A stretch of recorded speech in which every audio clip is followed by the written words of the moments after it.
College में उनका आखिरी दिन था। शाम के समय आशा और जीवन दोनों एक गार्डन में हरियाली पर आमने सामने बैठे हैं। दोनों में बहस छिड़ी हुई है और समाप्त होने का नाम ही नहीं ले रही है।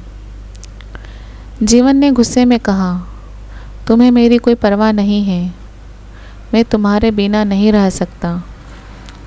आशा जीवन को शांत करने का प्रयास करके कहती है, मैं अपने माँ पापा से बात नहीं कर सकती, वह लोग पुराने ख्यालों के हैं। जीवन ने झुंझलाते हुए पूछा, क्या तुम भी पुराने ख्यालों की गुलाम हो?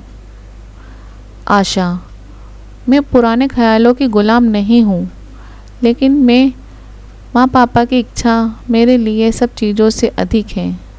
जीवन, मैं तुम्हारे लिए सब छोड़ने को तैयार हूँ और तुमसे ही यही उम्मीद करता हूँ। आशा मन में सोचती है, जिन्होंने मुझे ये दुनिया दिखाई, प्यार दुलार दिया, उनका मन दुखाने का मुझे कोई हक नहीं है। जीवन ने फिर कहा, मैं तुम्हारे बिना जीवन नहीं जी सकता, और उसके गले में हाथ डालता है। आशा झटके से हाथ हटा देती है। तुम मुझसे ऐसी उम्मीद न करो जिसे मैं पूरा न कर सकूं। एक पल के लिए वह मन मारे बैठा रहा और निराशा भरे स्वर से बोला, जैसी तुम्हारी इच्छा, और वह वहाँ से चला गया। आशा अभी भी वहीं बैठी आंसू बहाती रही। रात का समय था। आशा को नींद नहीं आ रही थी। उसे जीवन के सवालों ने उलझा रखा था। सवालों को सुलझाने में उसे न जाने कब नींद आ गई। सुबह जब आशा सोकर उठी तो उसमें एक अलग ही ऊर्जा थी, जैसे उसमें एक देवी शक्ति आ गई हो। कल तक जो माँ पापा की हाँ में हाँ मिलाती थी, आज वो उनसे अपनी शादी के लिए बात करने का साहस रखने लगी। वो किसी अपरिचित युवक से शादी नहीं करना चाहती थी। उसे सिर्फ जीवन से ही प्रेम था। पिता कुर्सी पर बैठे चाय पी रहे हैं। आशा उनके सम्मुख खड़ी हो जाती है।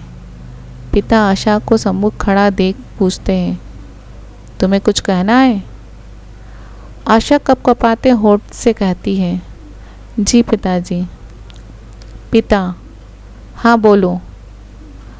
आशा थोड़ी देर मौन रहती है और फिर अपने मन में साहस भर के कहती है, हमें जीवन पसंद है और उससे शादी करना चाहते हैं। पिता को गुस्सा तो बहुत आया, लेकिन आशा का मायूस चेहरे के सामने नम्र हो गए। वो समझ गए आशा उस लड़के से सच्चा प्रेम करती है और उसके लिए वो कुछ भी कर सकती है। जो आज तक मेरे मन मुताबिक चलती थी, वो खुद अपनी शादी की बात कर रही हैं। पिता ने कहा, क्या वो अपनी ही बिरादरी का है? आशा रुआवनी आवाज़ में कहती है, नहीं। पिता कठोर शब्दों में आशा से कहते हैं, ये मुमकिन नहीं है। हम तुम्हारी शादी अपने कुल और मर्यादाओं को देखते हुए अपनी ही बिरादरी में करेंगे। आशा रोती हुई अपने कमरे में चली जाती है। पिता अपनी पत्नी से एकांत में बात करते हैं। वह कहती है, आशा ने 2 दिन से कुछ खाया पिया नहीं है, ऐसी दशा में हमारा क्या फ़र्ज़ है? पिता भी चिंतित भाव से कहते हैं, आज ज़माना बदल गया है, शायद हमें भी ज़माने के साथ चलना चाहिए। हमारी एक ही बेटी है, उसे कुल मर्यादा के नाम पर हम उसकी बलि नहीं चढ़ा सकते।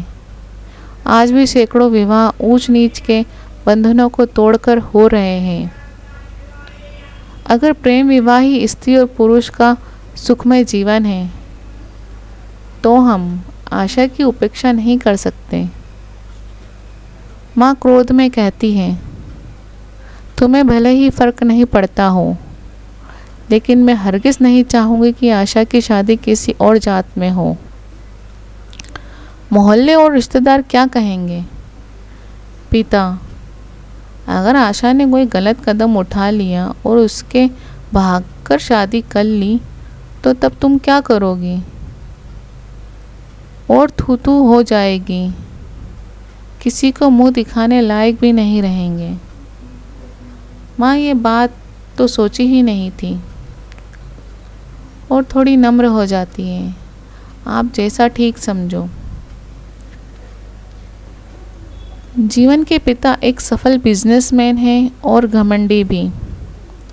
दूसरे लोगों को वो कुछ समझते ही नहीं थे।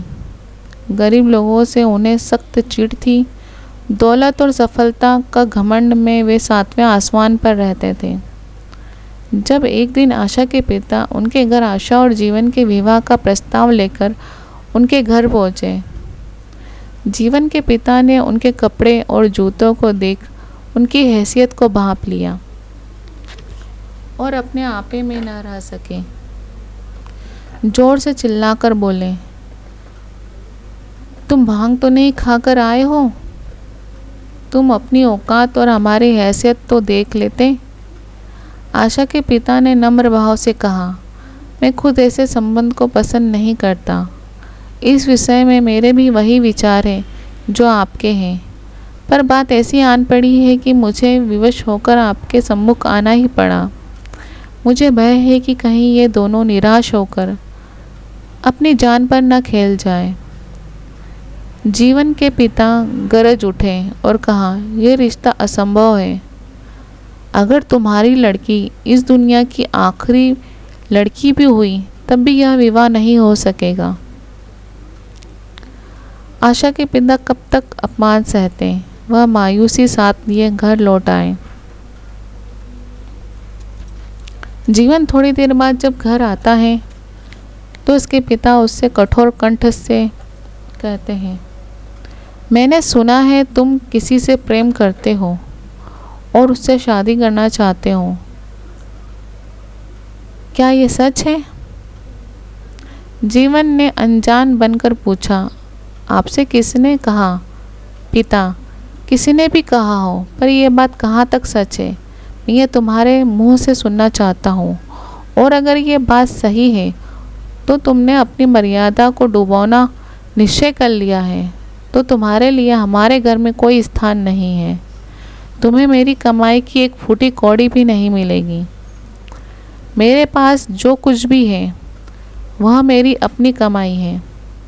मुझे हक है कि मैं उसे जिसे चाहे दूँ। तुम यह मूर्खतापूर्ण कार्य करके मेरे घर में कदम भी नहीं रख सकते। जीवन पिता के स्वभाव से परिचित था और आशा से उससे प्रेम था। वह यह बात गुप्त रखना चाहता था और चुपचाप विवाह कर लेना चाहता था। पिता कौन से हमेशा बैठे रहेंगे। माँ के स्नेह पर उसे विश्वास था।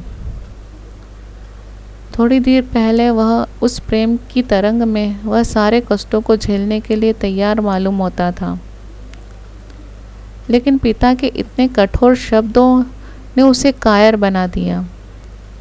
वह साधारण युवक की तरह सिर्फ सिद्धांतों की बातें कर सकता था, लेकिन इसके लिए यातनाएं नहीं झेल सकता था।